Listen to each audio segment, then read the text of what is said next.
সারা জীবন এই পাপের ফলটা ভোগ করতে হবে। এক, মাদক দ্রব্য দীর্ঘদিন সেবন করেছেন, তওবা করেছেন, ফিরে এসেছেন, আল্লাহ হয়তো মাফ করে দিয়েছেন, আল্লাহ পাক মাফ করে দিয়েছেন, বাট আপনি আপনার দেহের যে ক্ষতিটা করে ফেলেছেন এটা পোষাতে পারবেন না। এক নাম্বার। দুই, তখন আপনি যদি বিয়ে করেন আপনি স্ত্রীকে সন্তুষ্ট করতে পারবেন না। হ্যাঁ।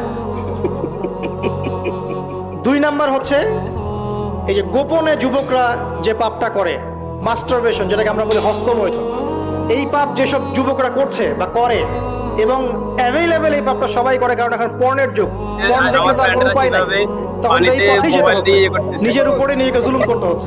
যারা হস্তমৈথুনে অভ্যস্ত হয়ে গেছে এরা যদি তওবা করে ফিরে আসে, শরীরের যে ক্ষতিটা হয়েছে এটা পূরণ হবে না। কাতা থাকেন আমার ফ্রেন্ডরা, আমার বাইরে এখান দিয়ে আসি, তাহলে যে উপভোগ করতে পারেন সমুদ্র সৈকতের যেই দৃশ্যগুলো দেখে, আর ফ্রেন্ড আরেকজনের গড়িয়ে দেখেন।